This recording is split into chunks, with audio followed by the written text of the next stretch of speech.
I won't forget that morning, not if I live to be 100. I counted the men as they marched out of the yard. They'd hardly slept for weeks. We of the CID had slept even less, but the nightmare that kept us awake was all the same nightmare. That's why we weren't surprised when the commissioner asked us up to the conference room for a bit of a talk. He'd talked to us plenty, we knew that. It didn't help any to know what was ahead of us.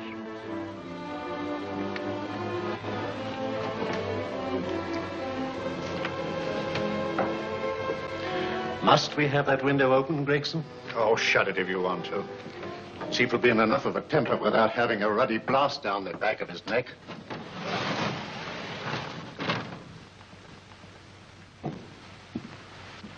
Gentlemen, the commissioner.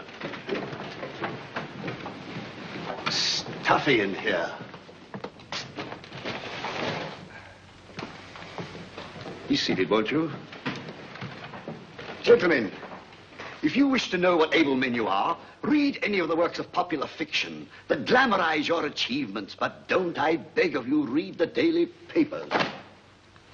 They might give you an inferiority complex. I hate to mention it, but we're confronted with a series of the most atrocious murders since Jack the Ripper. And in the meantime, the CID might as well be playing at shove-hate-me for all the good we've accomplished. Now look. Here, here, and here. Each of these red flags scattered through the city stands for a woman brutally murdered, a woman's terror, a woman's death agony. These are no ordinary crimes. These are the works of a fiend who kills first and mutilates afterwards. A ghoul who hacks off a part of his victim's body and carries it away with him, a loathsome souvenir of his butchery. 3 women murdered so far, and you haven't turned in one clue. You haven't given me one lead. Here you sit and wait for news of a 4th victim, with your arms folded.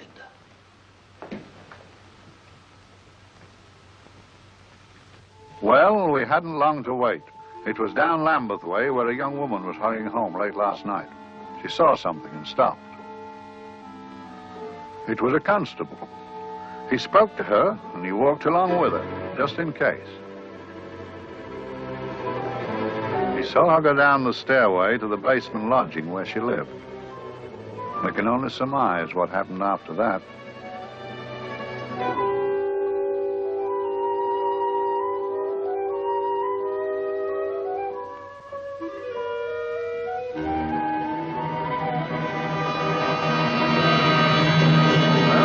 My pride in my pocket and went to see the man who'd so often helped out Inspector Lestrade and myself in the past, Mr. Sherlock Holmes.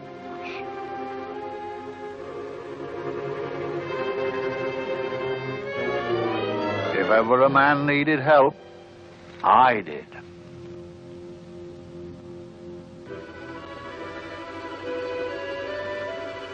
This makes 4, Inspector. 4 defenseless women here in the heart of London. And everyone with the right forefinger hacked off. Not hacked, Inspector Gregson. Cleanly, expertly severed. The work of a skilled surgeon. That's our only clue. Much about the age of my sister's girl. Is there no way of stopping this, Mr. Holmes? Yes. There's a way, somehow. The fiend that did this. I promise. I promise. We've nothing to go on. That's the rotten part of it. We can't get far without knowing the motive. Well, at least we know what the motives were not. It wasn't robbery, nor passion, thanks be, nor yet vengeance. Because they all came of totally unrelated families. Steady, Inspector, steady. Sorry, Mr. Holmes. I don't turn a hair when it's a bloke that can look after himself. A little slip of a thing like that. Yes, it's horrible. Come on, let's get a drink.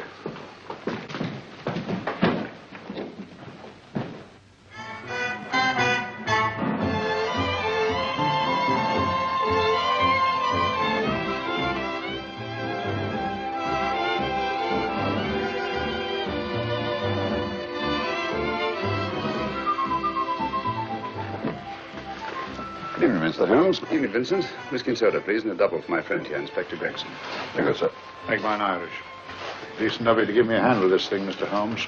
Always a pleasure to be of help to Scotland Yard, Inspector. Little out of my line, looking for a maniac who murders just for the fun of it.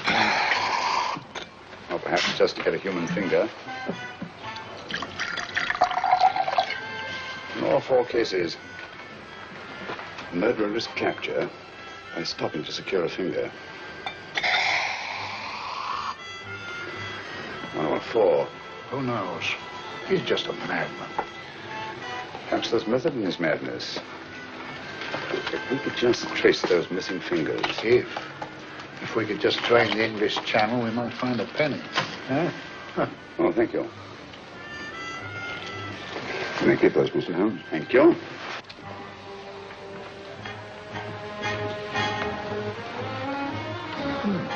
Sir George Fenwick, isn't it? Yes. Is that his daughter with him? Don't be so naive, Inspector. You know everyone, don't you, darling? Well, hardly. A week ago, I didn't know you. A week. How fast it's gone.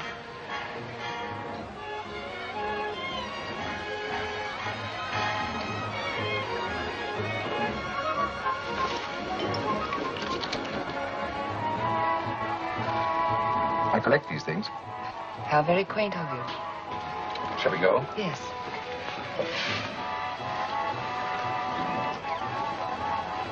What are you looking at, Mr. Holmes? Looking at a very handsome woman. Not drawn to the purple, but giving an excellent imitation.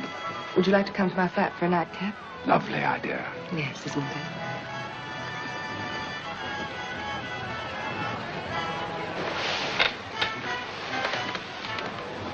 I wonder where she's taking Sir George Fenwick. Don't be so naive, Mr. Holmes.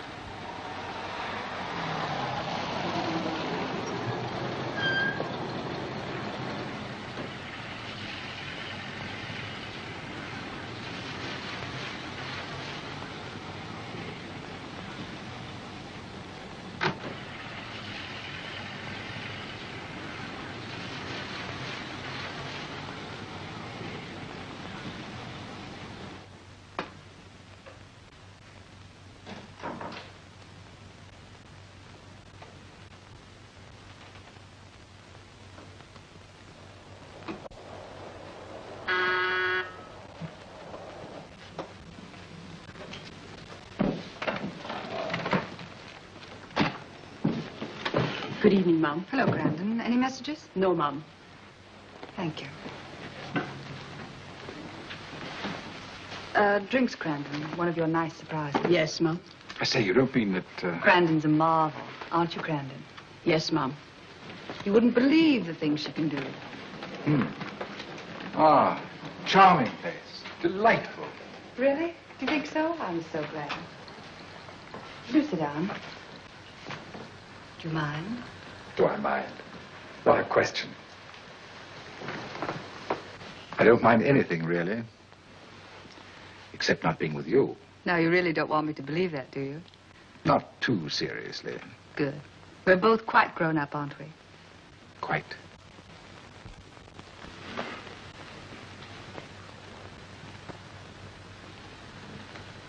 You're a treasure, Crandon.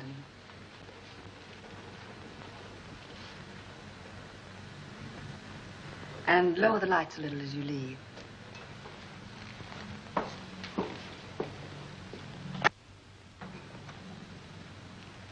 I prefer a more flattering light. In any light you'd be... Would I? And don't you know it?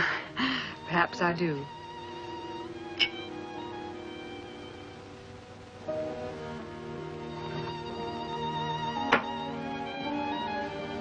Oh, that priceless woman.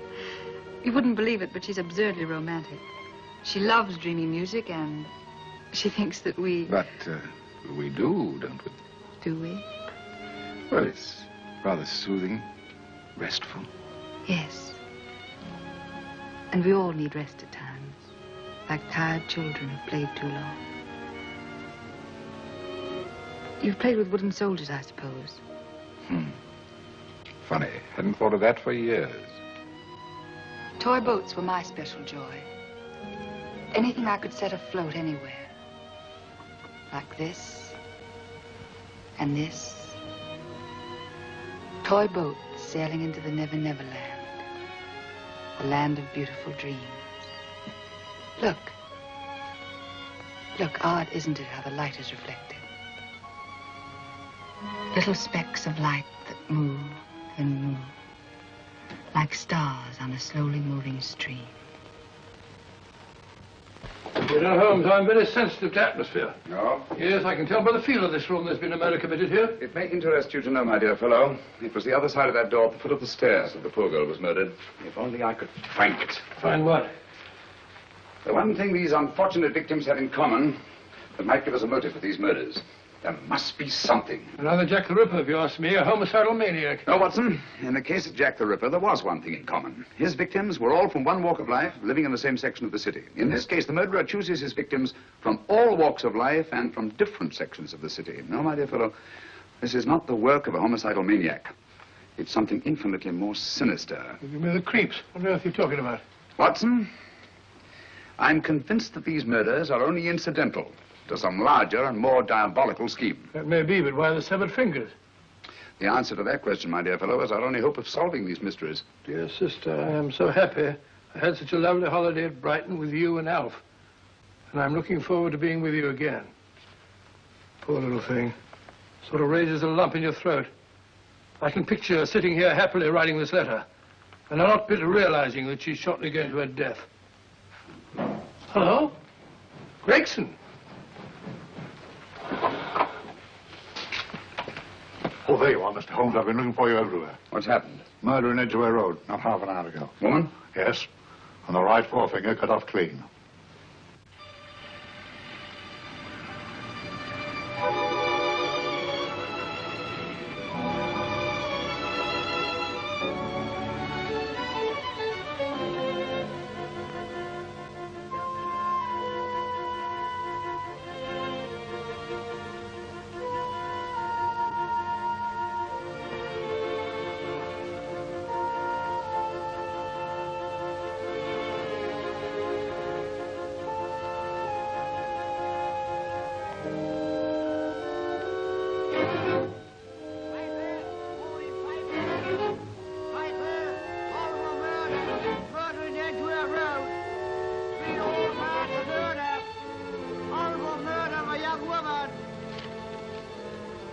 Get your papers.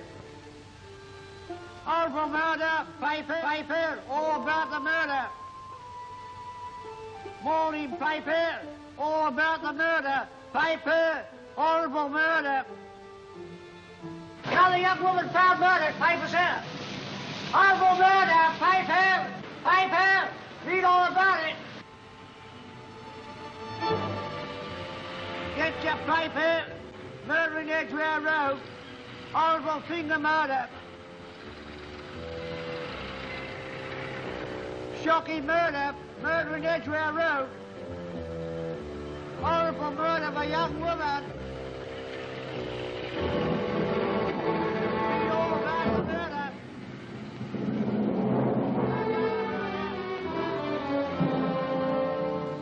fancy, Mum. There's been another of those horrible murders. Dear, dear, how shocking.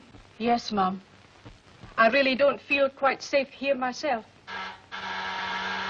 Oh, dear.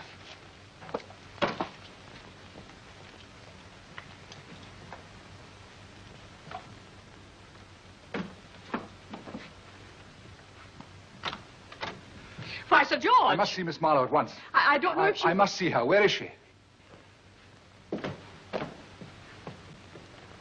Lydia. Why, Sir George, what is it? What happened?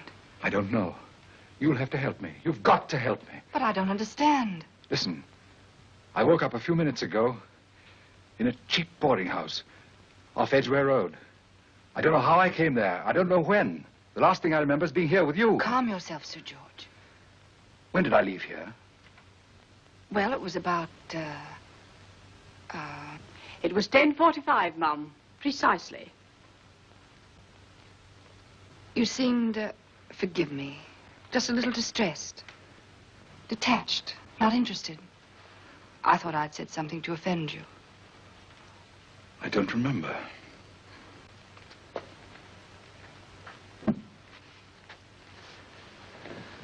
I can't remember. Tell me, has this happened to you before? Before? Well, there is such a thing as amnesia, you know. If it was 10:45 when I left you, it was 9 this morning when I woke. Over 10 hours lost. 10 hours that I can't account for. And in my pocket when I woke, I found... Yeah, in my pocket. That isn't... Oh, it's not for you, of course. It can't be. Excuse me, Mum, but there's a man asking to see the gentleman. Send him away. Yes, Mum. No, please. I'll see him.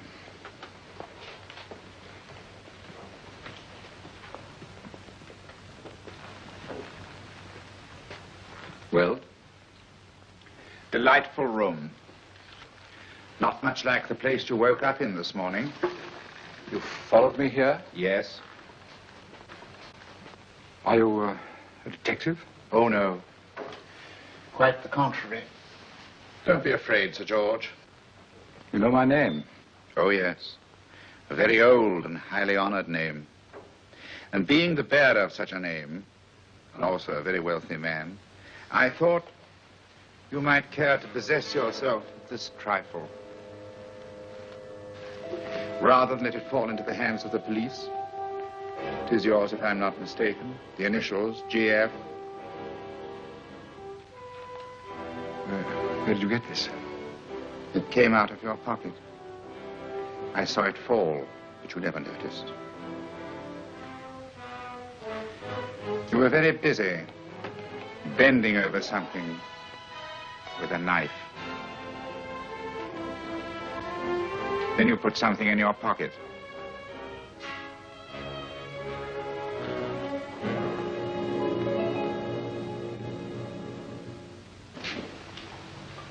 Come along, Holmes, come along.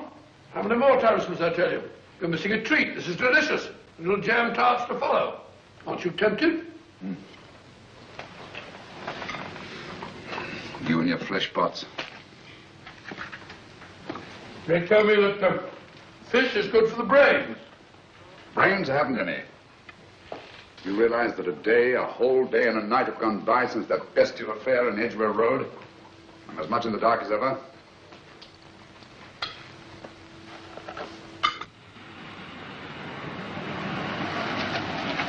Hello, here comes a client, unless I'm very much mistaken.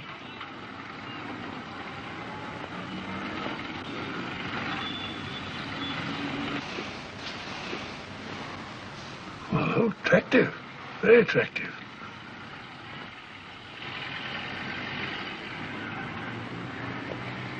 Obviously, she left home under the stress of some very great emotion. How do you know that? She isn't wearing any gloves. A startling omission in a young lady of fashion. No, she didn't put her coat on. Open car, too.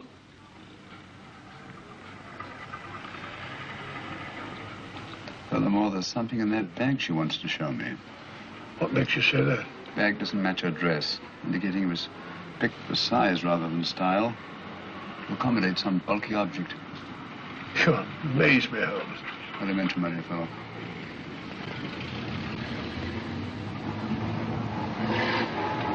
Oh, that's interesting. What is? That cab. Turning at the empty house. I wonder why he followed her here. Oh, wouldn't you? Quite possibly with glasses.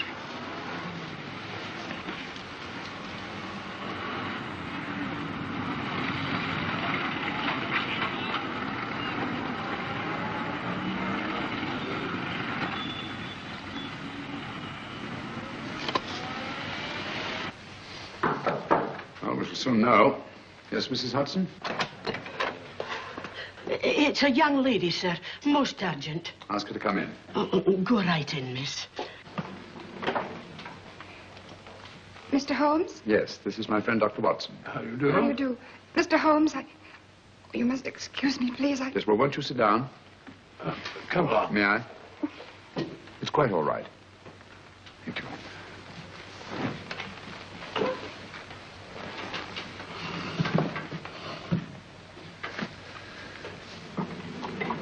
Now, try to control yourself, Miss Merrick. You're with friends. You know my name? No magic, I assure you. I've often seen your picture. You're the daughter of Sir George Merrick, aren't you? Yes. It's about my father that What about your father, Miss Fenwick? Oh, I don't know what to do. He's always been the nicest, dearest person. Only since Mother died. Yes, but we know. So I didn't think anything of it when he was away all night before last. But he didn't come home until yesterday at tea time. Didn't come in for dinner at all. Just paced up and down in the library hour after hour. I begged him to let me in, but he wouldn't. Steady, steady. Now, take your time. I couldn't sleep a wink last night. Then I started hearing things. Hearing things? What sort of things? I heard someone in the garden underneath my window. Then I saw a figure moving down the garden path. And I recognized my father. Stealing through his own garden like a thief.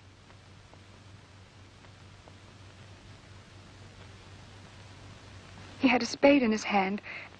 And he stopped by the greenhouse where he started to dig.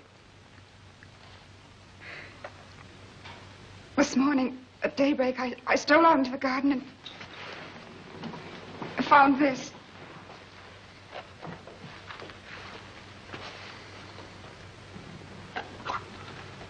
A finger.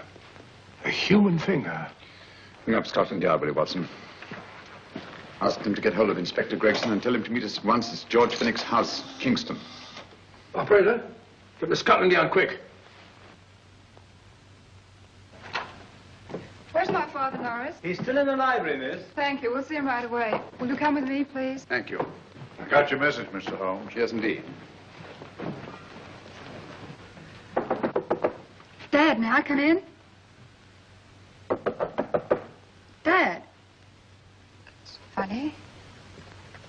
He doesn't answer. Do you mind? Please do. Thank you. Watson, quick. Oh, Come along, no, my dear. no, no. Take charge, Miss Fenwick, please. Sorry, sir. Now, miss, please. Please come along with me.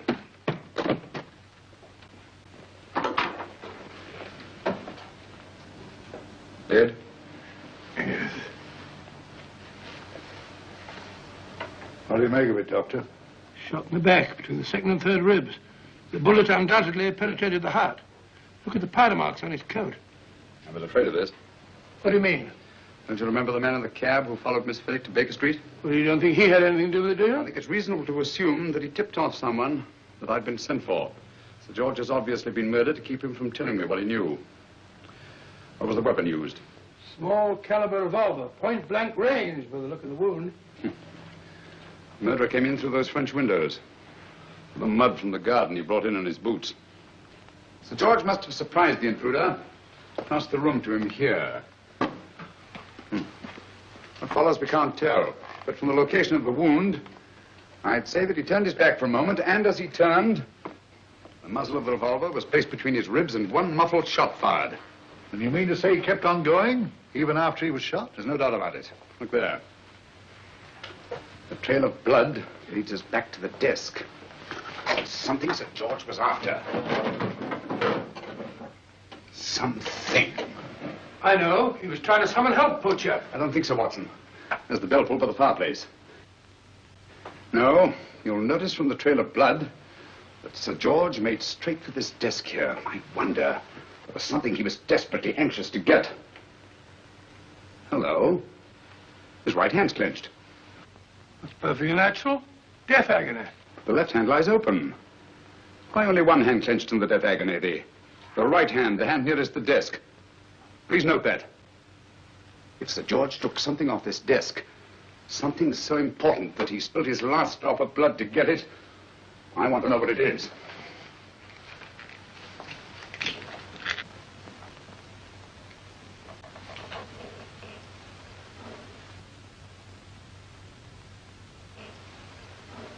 It's nothing but an ordinary match folder. Where does that lead us? I imagine to something very important, Gregson. This match folder's from Pembroke House. Why shouldn't it be? He was there, you know. We saw him yesterday. Yes, but the effort he made after he was shot to get hold of this match folder. It's just possible he wanted someone to remember Pembroke House. He may have wished to recall it to someone who saw him there. Someone who, like ourselves, saw him with a woman.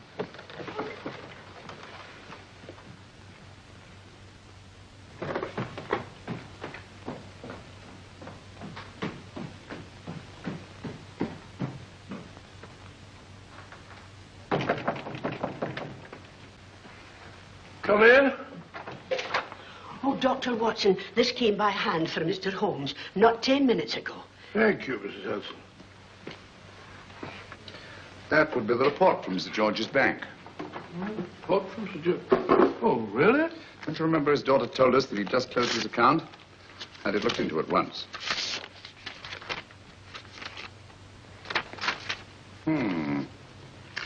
He drew out his entire balance in cash, nearly £10,000, yesterday, just after that young woman was murdered. What does that suggest you, Watson? But he paid it out to someone. Precisely. I smell the faint, sweet odor of blackmail. You don't think he paid it out to someone who saw him murder the McLean woman? Sir George never murdered anyone. But he did have that woman's finger, and he empty did have and pay out a lot of cash. That's the terrifying part about blackmail, Watson. The victim is afraid to fight the accusation, no matter how false. Once the accusation is made, his name is smeared, and sometimes his life is ruined. Well, Sir George didn't commit these murders. What fiend did? I rather think they're not the work of any one man. Oh, come, Holmes.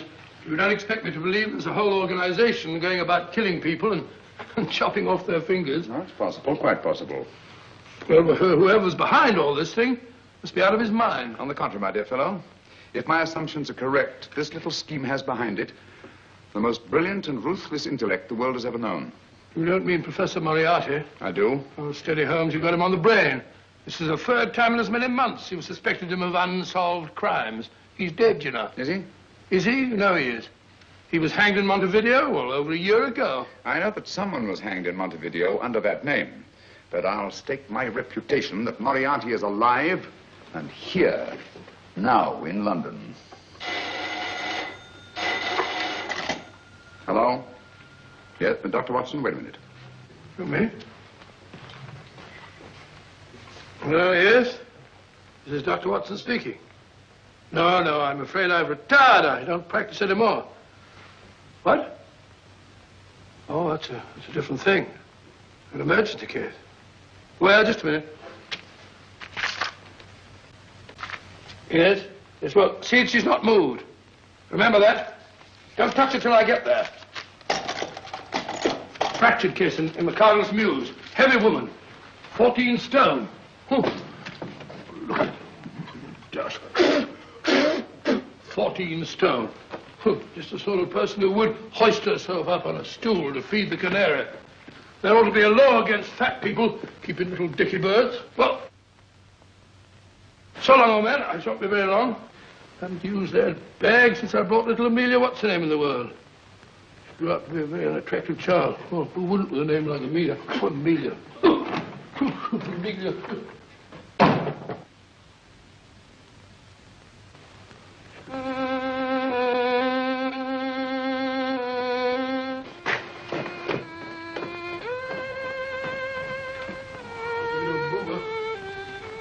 so stupid about accidents.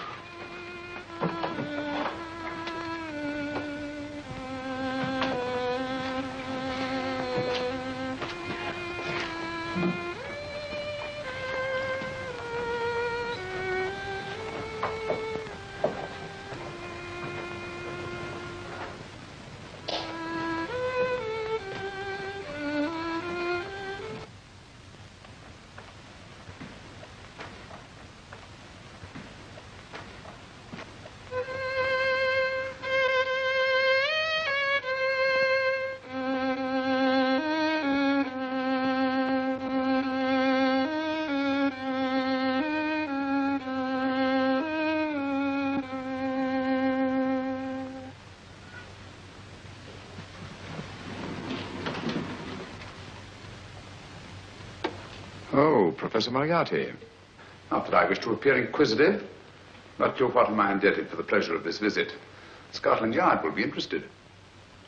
It's very convenient for me to have Scotland Yard think that I'm still dead in Montevideo. I never dreamed of fooling you. Thank you. The thought occurs to me, Mr. Holmes, that there are some advantages in living within the law. You're very comfortably fixed here, aren't you? As I get on in life, the little comforts appeal to me more and more. Oh, I beg your pardon. Won't you sit down? Thank you.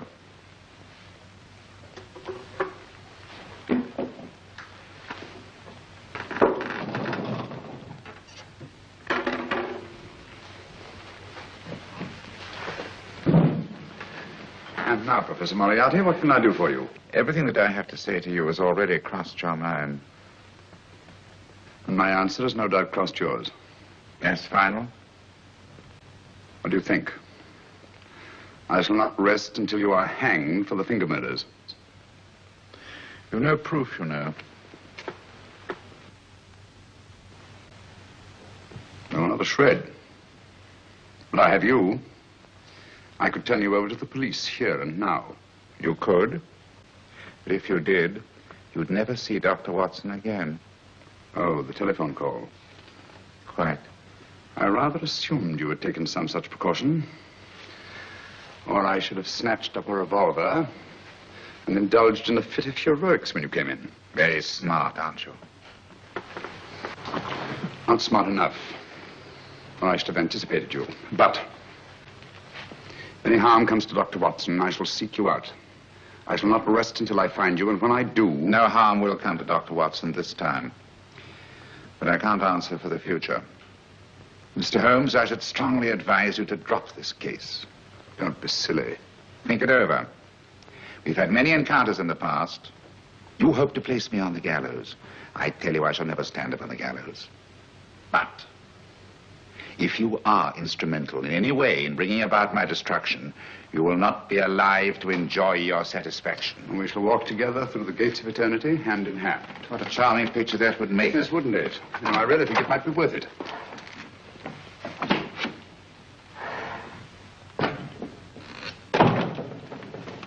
Shoelaces, Governor? Tuppence a pair. And strong enough to hang yourself. How many more times must I tell you I don't want your filthy shoelaces or your company? Shoelaces, Governor? Blasted impertinence. Run along, my good man, or I'll give you in charge. Shoelaces, Governor? Shoelaces, Governor? Help a poor bloke. What's only got one arm? Any luck with Mr. Holmes? You can read his obituary in tomorrow's papers.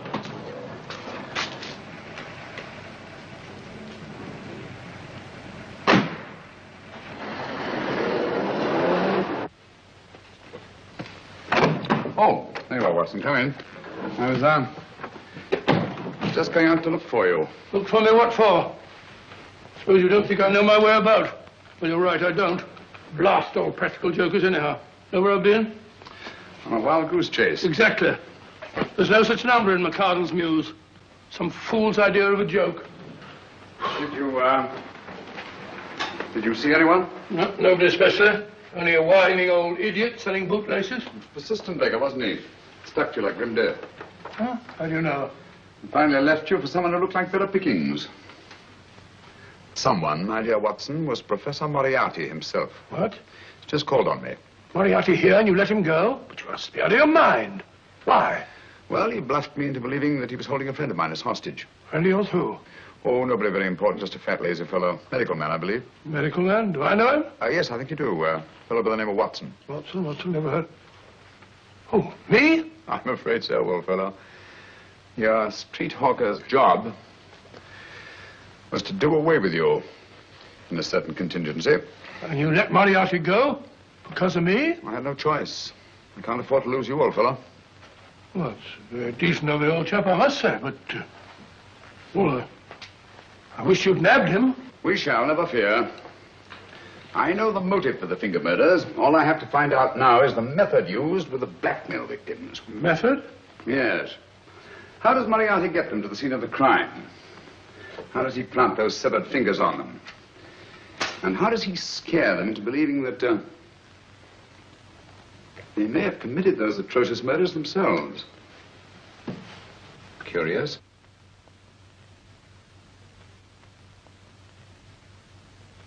Very curious. Huh? Curious? What's curious? That window in the empty house across the street. First floor front. Huh? What's wrong with it? It's open. Why shouldn't it be open? Well, it wasn't open half an hour ago. I'll stake my life on that. Oh, that's not our business. Let it stay open. I wonder if you'd go over, old fellow, and see what's the matter. Oh, trespassing. It's against the law. Very well, I'll go myself. Oh, well, if you're going to put it like that, ridiculous waste of time. Going about shutting windows at this hour of the night. Here, you better take this torch. Well, take what? Dignified job for a doctor. Dr. Watson, the torchbearer. And what do you propose to do? Sit in a comfortable chair, I suppose, and read a good book? That's a very good idea. Yes, very good idea. While I play night watchman, you have a nice read. Mm-hmm. Good night. Have a good time. Have a good time? What do you mean, have a good...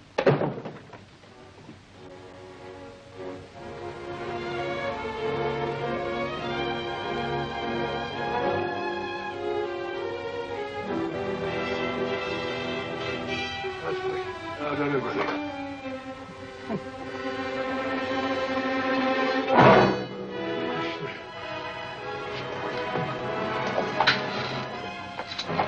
What on earth is for? Oh, umbrella stand. Pretty little thing to keep about the house. Must have been a pet.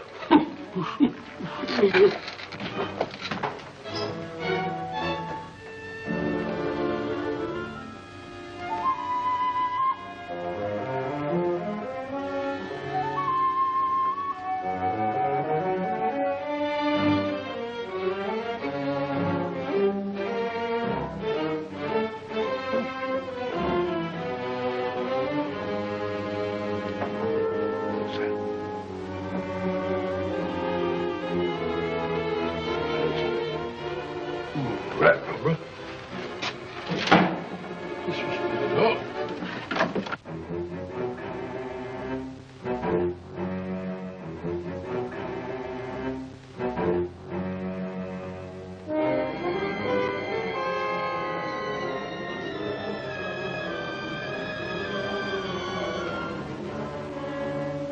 While he sits comfortably reading a book.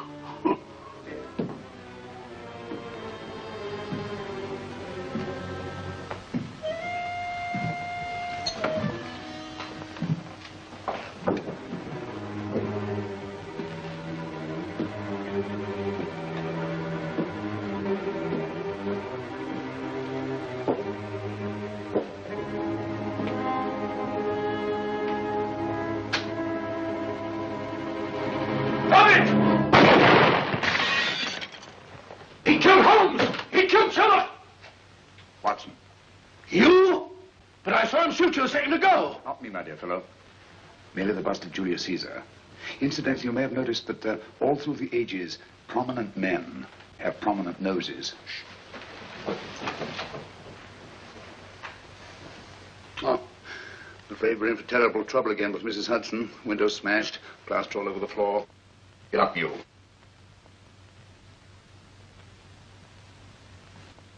Corporal Williams, Middlesex Regiment. Discharged from the army as physically unfit. Huh. Papers seem in order.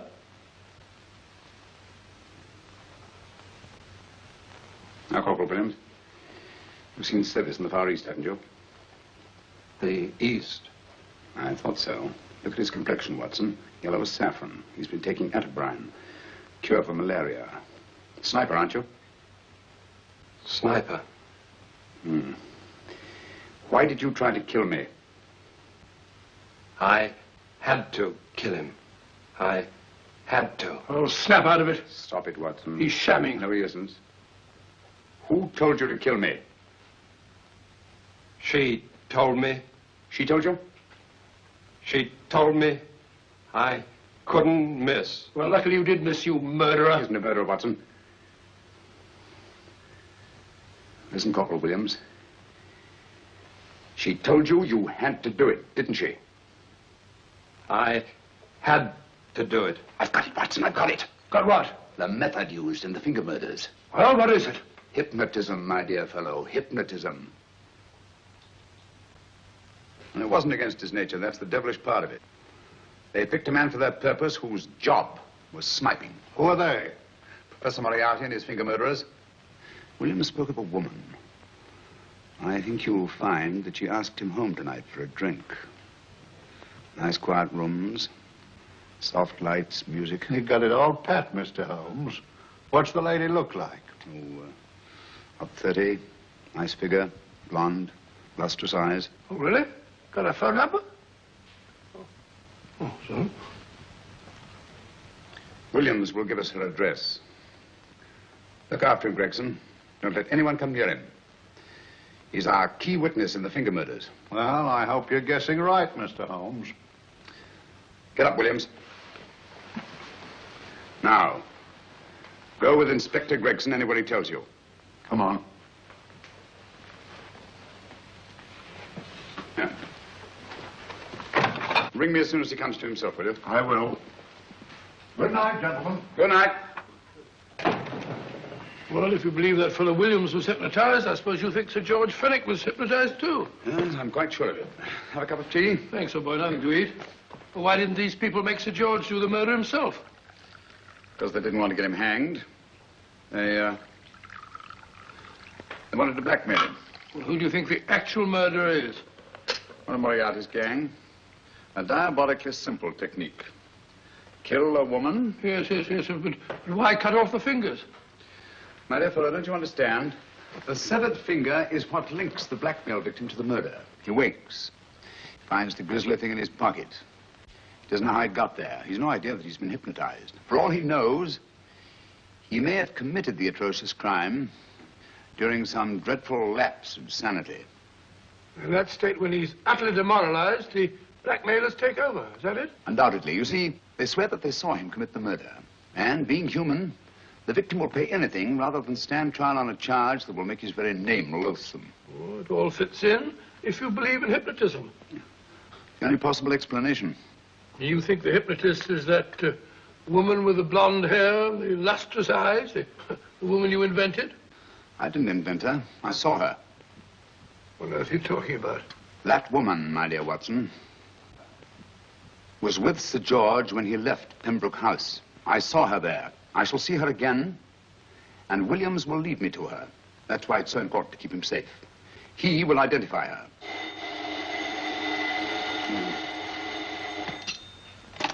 Hello? Yes? Inspector Gregson? What? What, get every constable in the district? Yes, I'll be over at once. What's happened, Holmes? Williams is missing. Great Scott! Come on.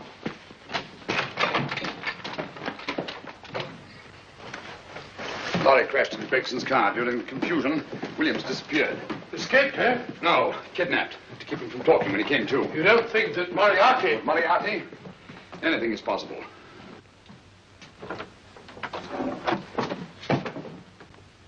Williams! Dead. You see, anything is possible.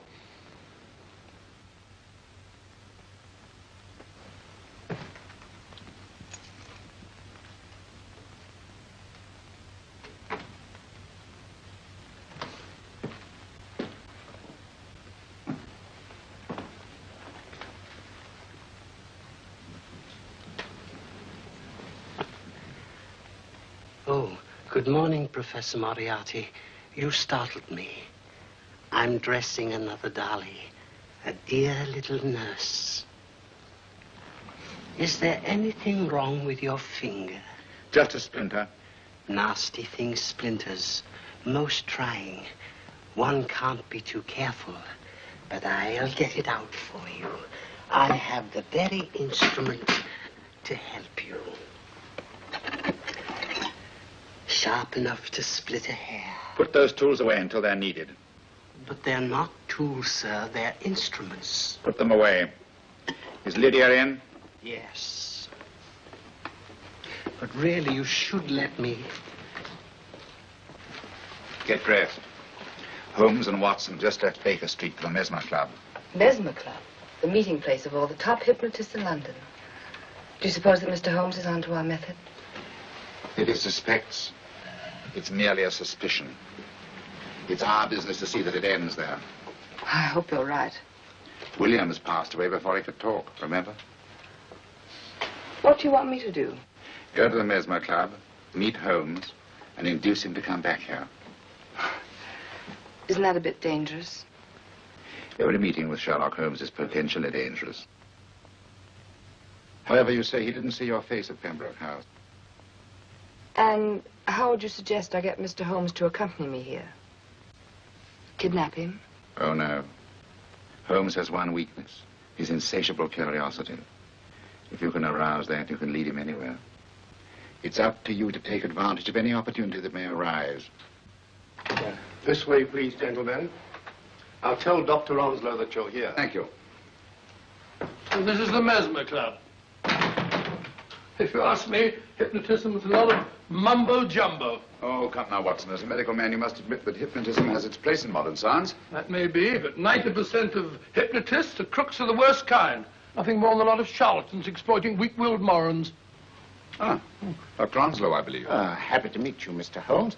Your brother Mycroft suggested I might be of help to you. He's a valued member of our little group of charlatans and crooks. Oh, beg your pardon, sir. I didn't know you were listening. Behind the curtain. My friend, Dr. Watson. Oh, delighted. Oh, did you? I wonder now. You see, we're in the midst of a little experimental session at this very moment. If you'd care to join us. Oh, certainly, certainly. That'd be very instructive. Oh, well, will you follow me? Thank you. In treating his patients. But today, the therapeutic value of hypnotism, as we now call it, is conceded by innumerable physicians. Especially is of value in surgical cases where the administration of local or of general anesthetic is inadvisable. Inadvisable poppycock. For the sake of latecomers, I may say that I have placed this subject under profound hypnosis. In this condition, he can feel no pain, even under applications which normally would be excruciating. Excruciating? Excuse me, please. Carter, you are having a peaceful sleep. You feel nothing. Your arms and your hands are without sensation. Mowbray, the long needle.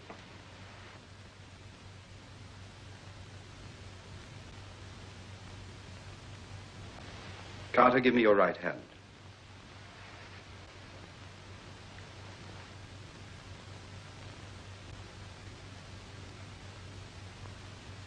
As you observe, the needle has been thrust completely through the subject's hand. No feeling, no pain. This lack of feeling is the one infallible test of profound hypnosis. Nonsense. Fellow's full of drugs. Oh, isn't he? Definitely not, Doctor. Wake up, Carter, wake up. You feel well and rested, remember. No pain anywhere. Wake up, wake up. I say, when are you going to begin? All through, Carter. Stand up. This way, sir. And, are these all the people that come here? Oh, no. Others keep dropping in all the time. I suppose it's all right for those who believe in it, but of course, I'm a professional man myself.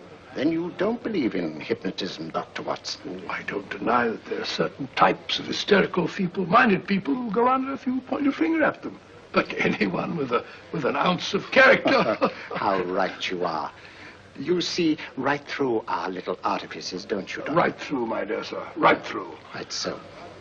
But with the feeble-minded, as you say... excuse us, Mr. Holmes. Certainly. Step over here, won't you? Certainly, sir. Anything to oblige. Let me show you how easily we charlatans take advantage of them. Now, sit down, Doctor. Now, we set a thing like this in motion. It's wonderful, the attraction on the feeble-minded, of course. The continuous motion, if they just let themselves follow it. Of course, you could stare at it till doomsday, Dr. Watson, with no effect at all. Still, it might make you a little drowsy, like the white ribbon of road at night when you're driving. The rhythm is smooth, unbroken, and the road goes on and on, round and round, always the same, winding and winding. And you're drowsy, you're tired. Let the road come into you, as it were. The long road, the smooth road, the road to sleep. Sleep.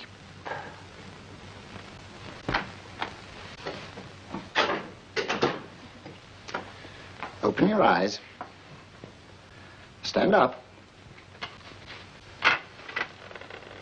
Turn around. And now, Dr. Watson, you're on a holiday in Scotland. The country is amazingly beautiful. We're coming to a stream. It isn't deep. Better take your shoes and socks off.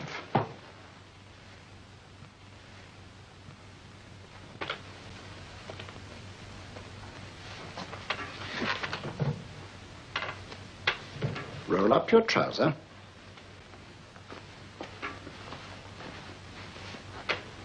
That will do. The other leg is waterproof. Turn around. Mind the pedals.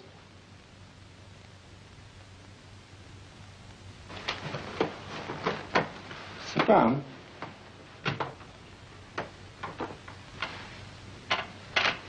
Wake up now.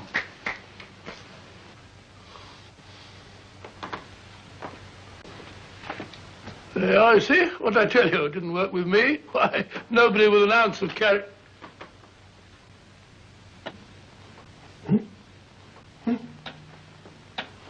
I think you'll need these.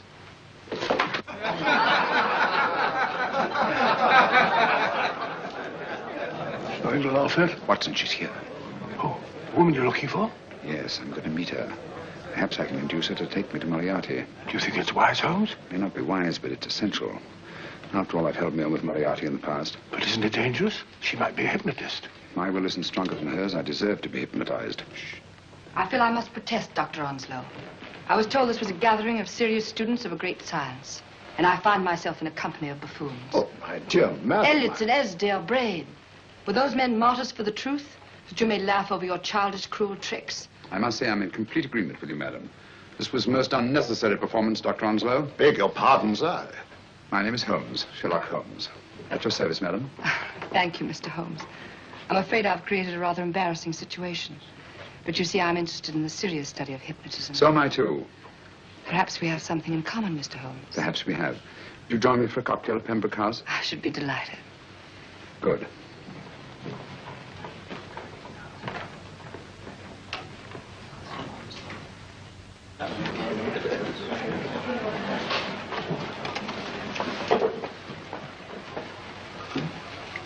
Thank you. I didn't know there was such a pleasant place in London. It was so nice of you to suggest our coming here. I thought a little pick-me-up would do us good. You mean you thought I looked... I like the way you look. Thank you. I suppose I did lose my head a little at the Mesmer Club. But you see, hypnotism is almost a religion with me. I know so well what it can do to help, heal. And I can't bear to see it used for trivial purposes. I know very little about it. That's why I went to the Mesmer Club. You see, I'm rather puzzled just now with the case that I'm working on. How fascinating. Tell me about it. It's the murder of Sir George Fenwick. Fenwick? Who's he? Quite a well-known figure. Odd now I come to think of it. The last time I saw Sir George was here at Pembroke House. Strange. Yes, isn't it? He was sitting, I believe he was sitting at this very table. Cigarette? Thanks. Do go on. There was a charming lady with him. He was lighting a cigarette.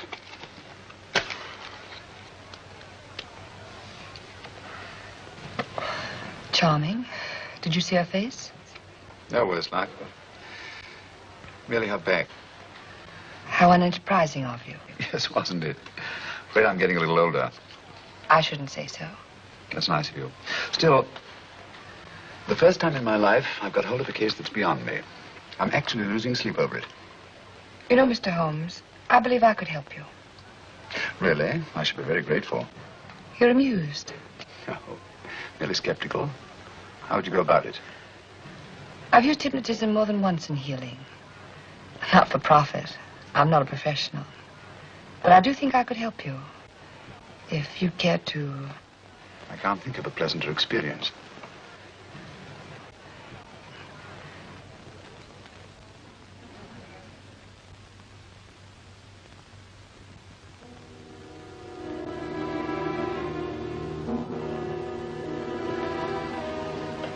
Low lights, music, is that all there is to it? You must relax, Mr. Holmes. I'm afraid you're a rather difficult subject. So I thought perhaps a little help. Materia medica might be advisable. Drugs?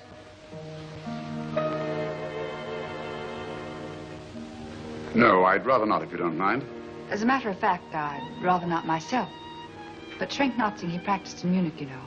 Believed it the best means for difficult subjects. Do you mind?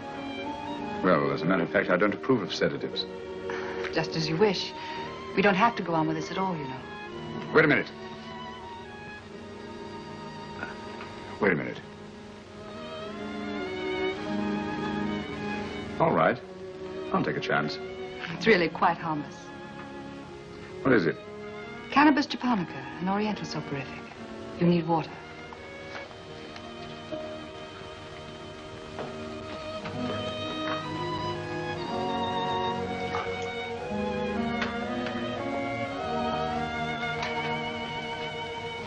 Thank you. Now sit down, Mr. Holmes. You'll feel yourself growing drowsy. Don't fight it. Give in to it. Because you do want to sleep, you know. Just fix your eyes on this one white flower floating on the water. Empty your mind of every other thought. Follow the motion of the water. So smooth, not a ripple. Waters of forgetfulness. Steady, deep, strong. Strange, isn't it? How the light is reflected. Little specks of light that move and move.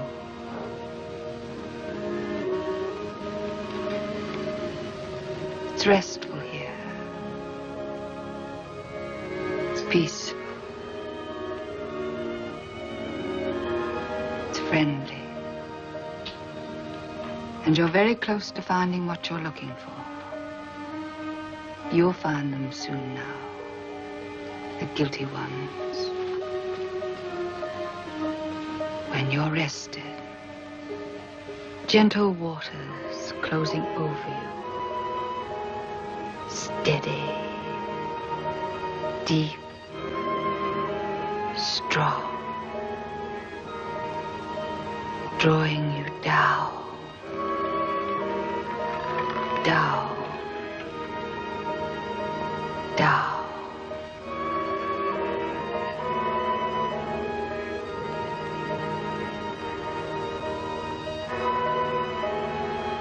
Sleep. Sleep. Sleep.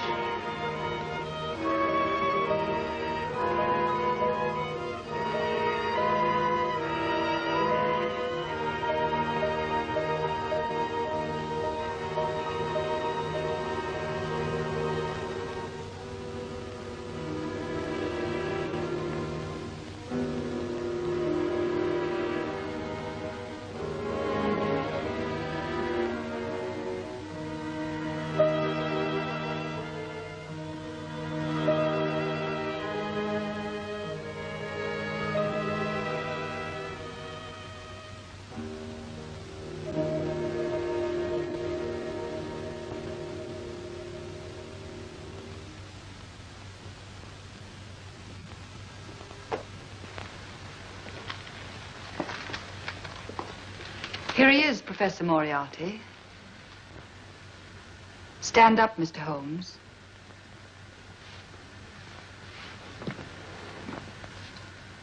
Open your eyes. Face this way. Are you satisfied? We are dealing with a clever man. He may be shamming. There's just one infallible test for profound hypnosis. You ready, Dr. Sumnall?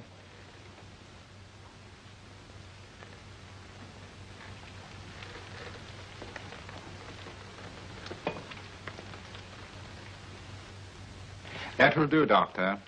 He couldn't fake insensibility to the knife. I congratulate you, Lydia. Turn round, Mr. Holmes. Now walk to the desk.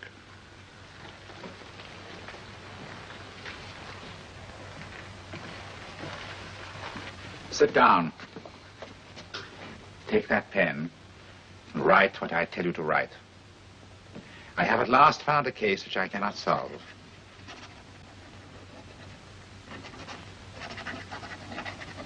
I have outlived my usefulness. Therefore, I have decided to end my life.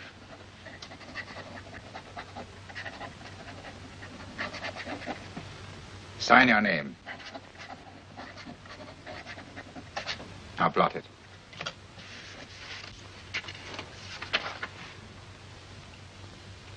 Fold it up and put it in your pocket. Come, Mr. Sherlock Holmes. Go out onto the terrace. But it won't look like suicide, sir. I'm sorry, but Mr. Holmes' injuries must all be self-inflicted. Let's walk a little, Mr. Holmes. It's so pleasant here in the garden.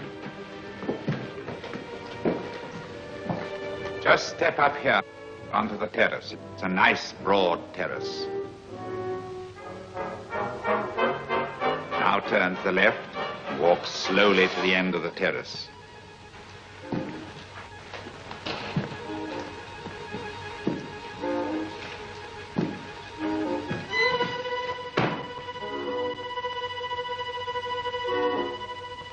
Don't stop. You must walk to the end, you know.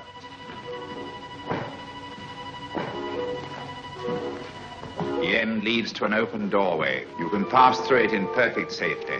In the room beyond the doorway, you'll find what you've been looking for. Must you drag this on? This is the moment I've been anticipating for a long time, my dear. Go on, Mr. Holmes.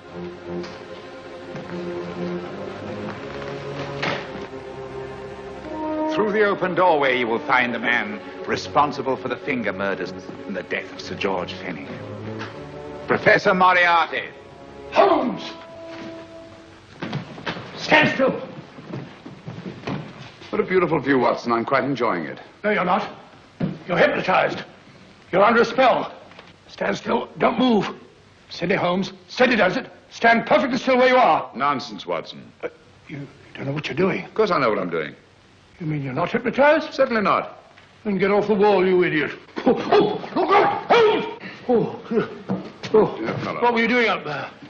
Holding the fort until you arrived. What kept you? Well, Ran into a spot of trouble on my way to Scotland Yard. I was arrested for exceeding the speed limit. Your luck seems to hold, Mr. Holmes. Well, I'd hardly call it luck, Professor. You see, I substituted a drug of my own for the one that this dear lady pressed on me. You are clever, aren't you?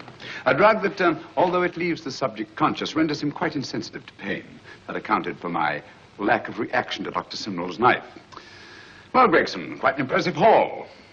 Even Inspector Lestrade himself couldn't have done any better. Thanks, Mr. Holmes. Take him away. All right, put her in the van. I was right, Mr. Holmes. You are a difficult subject. Thank you. And now, Professor, our score is settled. Au revoir until I see you on the gallows. The rope has not been made that'll go around my neck. Come on.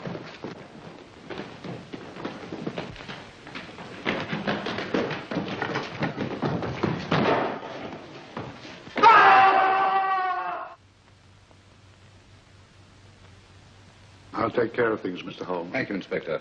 Come on.